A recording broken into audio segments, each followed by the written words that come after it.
Damien, first of all, first class packaging. Second of all, must bring scissors next time I do this kind of video. Guys, good morning. How are you doing? Is anyone else melting yet? It's 9 o'clock in the morning. It's just gone 25 degrees.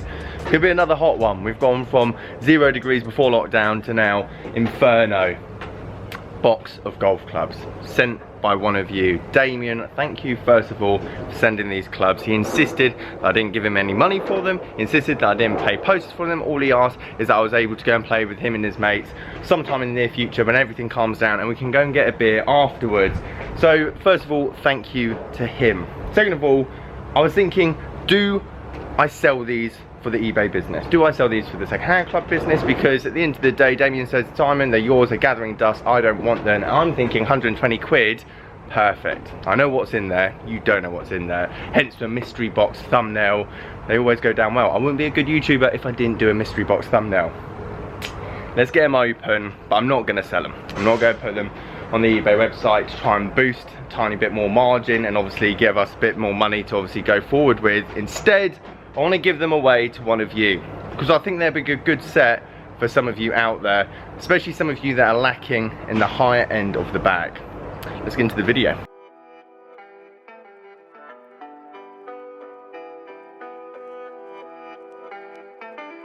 Damien, first of all, first class packaging. Second of all, must bring scissors next time I do this kind of video.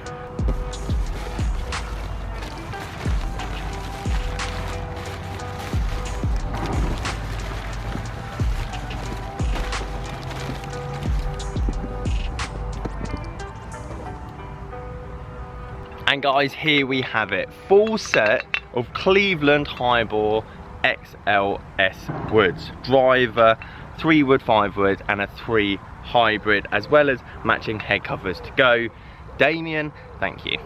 So by the end of this video, if you think that you want to own obviously all these clubs here from Damien, all you have to do to enter is obviously be subscribed to the channel, like this video and comment down below.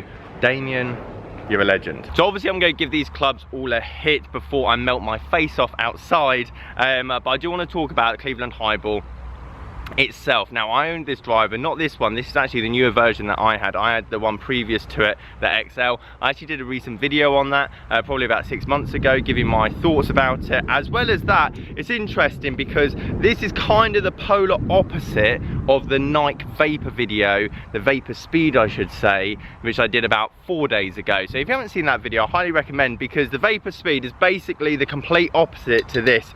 It's like twist this upside down and that's that. Now Cleveland aren't known for their woods, or never really have been known for their woods, and as a shop assistant I always struggled to try and get Cleveland clubs in people's hand, no matter the price range. Even if it was $199 for a driver, $149, everyone was always gravitated towards Tyler's, TaylorMade, Callaway, Ping. So why weren't these woods sought after, and what let them down? Because that's not exactly the same when it comes to irons and wedges. If anything, Cleveland produced some of the best wedges out there, and still do, by the way, and I highly recommend you looking at Cleveland wedges if you're looking for a much better value range and you're not going to compromise quality as well. But why do they struggle with the woods?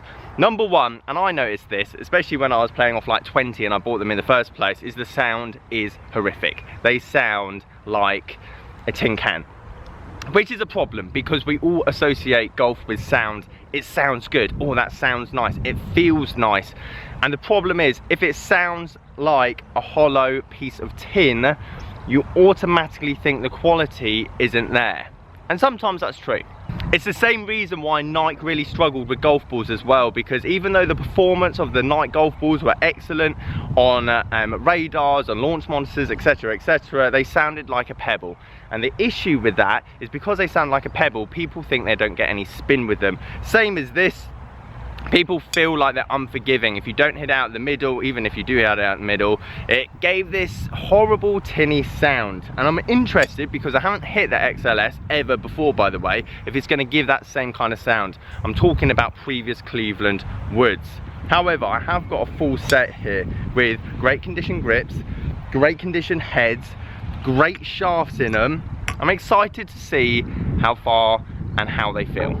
With that all being said, I still got down from 20 to I think 10 with my Cleveland highball driver until I got custom fitted into a Titleist 913, which cost me about £450 at the time. Whether that made much difference, who knows.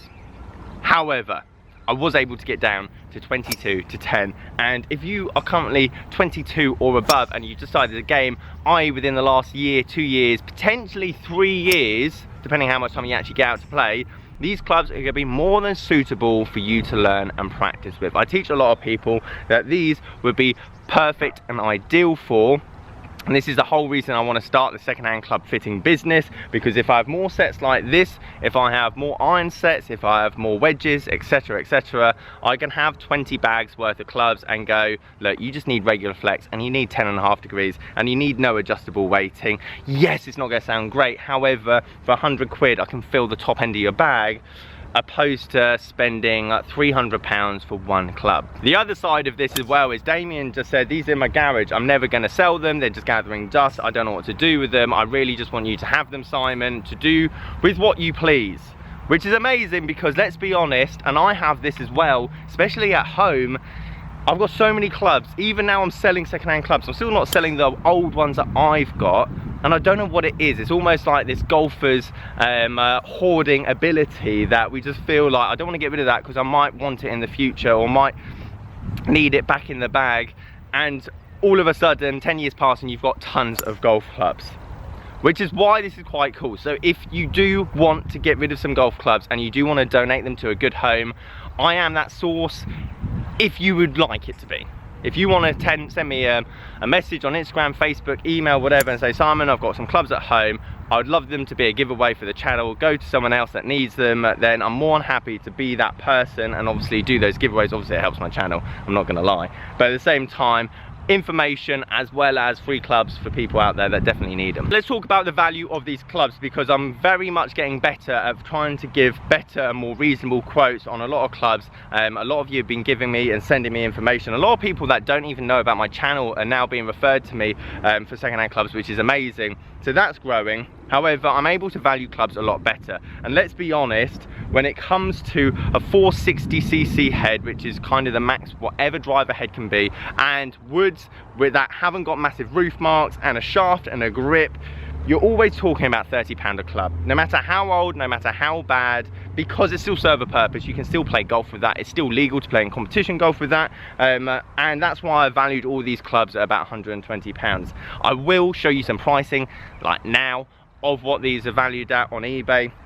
And that's all I kind of do. I kind of just go on eBay and go, right, what are they selling for? And then I knock like 20% off and then give my quote.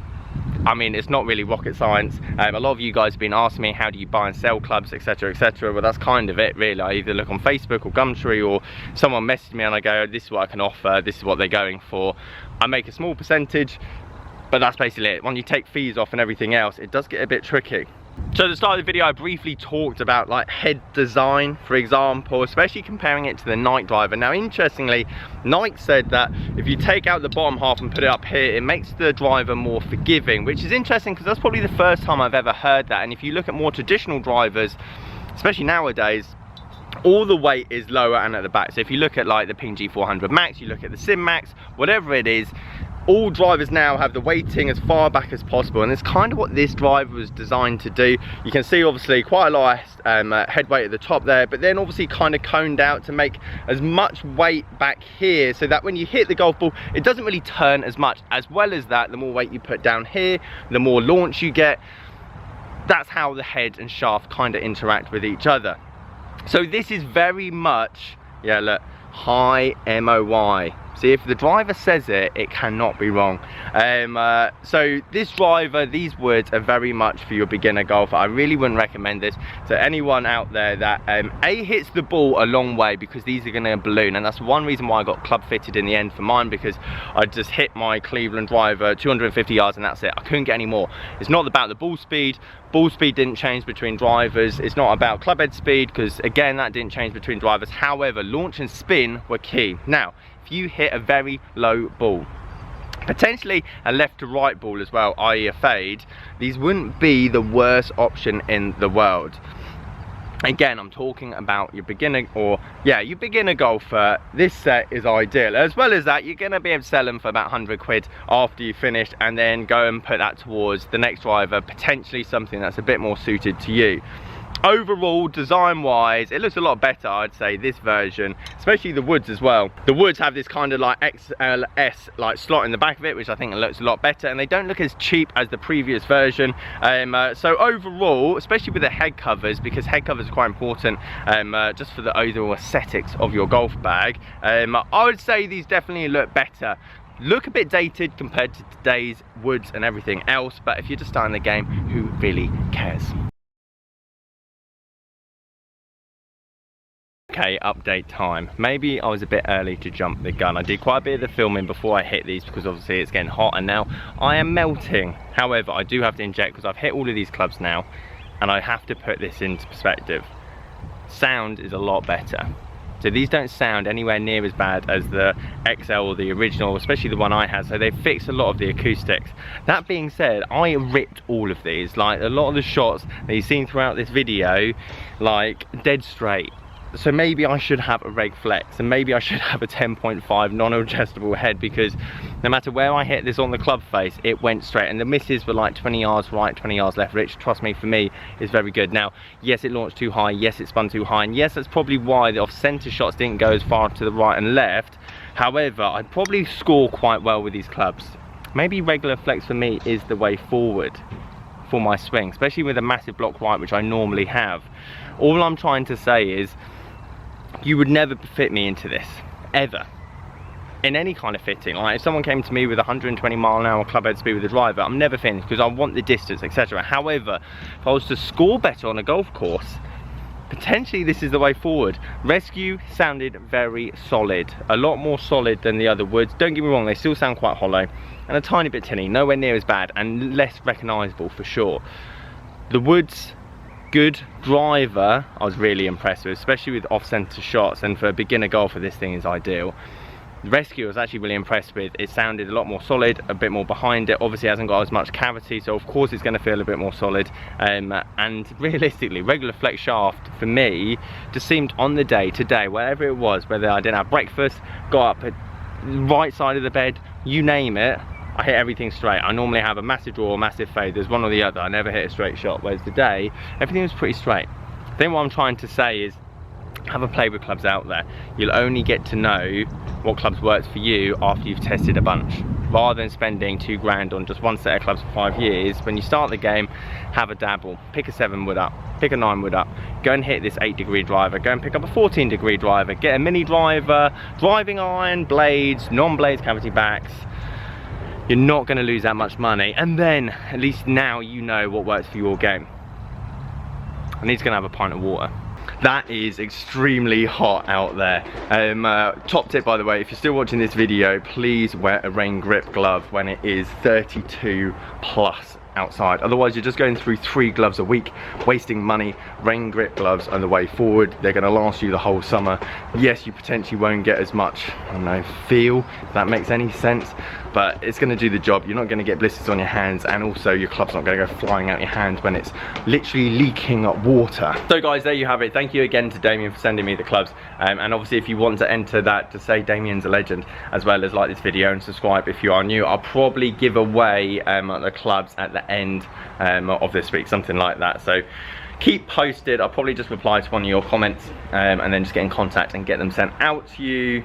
Guys, thank you ever so much for watching this video. Catch you guys later.